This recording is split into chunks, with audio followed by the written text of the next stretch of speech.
Assalomu alaykum hurmatli kuzatuvchilar. Bugungi dastlabkimizda tapchallar, kachelalar bo'ldi. Keling bularni bir qator tushuntirib beraman. Razmerlari, xomashiyasi, necha so'mligi. Videoni oxirigacha ko'rsangiz narxlarni aytib ketaman oxirida.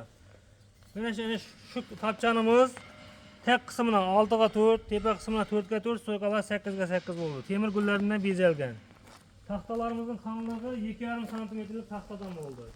Bu tapchanimizning narxi hozirgi kunda 4,5 million so'm bo'ldi taxtasi bilan birga.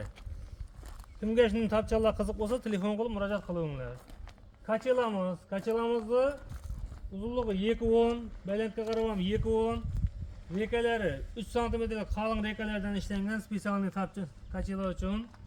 Profillarimiz 6 ga 4 dan bo'lgan, bu yerda 7 mm qalinlikda bo'lgan. Bularning eng mustahkam pachinliklari mustahkam qo'yilgan 2 dona pachinlik yana chechiladi. Pachinlik to'zgan vaqtida o'zgartira olasiz. Katyollarimiz Amoteplo universal katyolimiz uchlik lisadan ishlangan 25 kW katyol 250 kvadrat xonadonga bo'ladi bemalol. Bu katyolimizning afzalligi bu tomondan haka ko'mirni solasiz, bu yerda yanadi, bu tomondan yirik ko'mirni solasiz, bu yerda yanadi. Universal katyol svet o'chib qolgan taqdirda ham bemalol suv taqab ketmaysiz. Pes qapqog'ini ochib qo'ygan holda bir kun 2 kunlab bemalol yashasa bo'ladi issiq joyda. Radiatorlarimiz ham bor, xohlasangiz komplekt bilan olib borib beramiz. Santexniklarimiz ham bor, turbalarimiz ham bor. Noldan joyda otobni qilib bering desangiz, buni qilamiz. Telefon qilib murojaat qilaverasizlar, baholarni kelishamiz. Katyolning hozirgi kundagi narxi 16 million so'm bo'ldi. Kachelamizning narxi shu hozirgi kunda narxi 3 million so'm, agar ustidan leksan qatirib bersak 3,5 million so'm bo'ladi. O'zbekiston bo'ylab xizmat ko'rsatamiz. Uzoq joylarga dastlabkisi qo'shilishi mumkin. Kachelarga, katyollarning dastlabkisi shu pulning ichida bo'ladi. Katta yo'lning bo'yinda olib qolasiz katyollarni. Tapchan qiziq bo'lsa tapchanlardan jo'natib beramiz, lekin tapchanlarga dastlab qo'shiladi.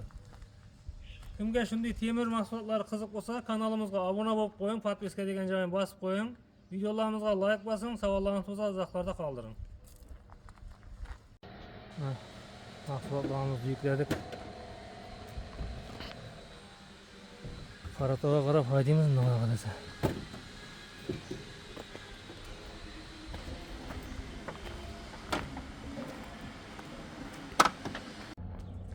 Katyollarimiz, tapchanlarimizni yetkazib keldik mana Qaratoq mahallasine.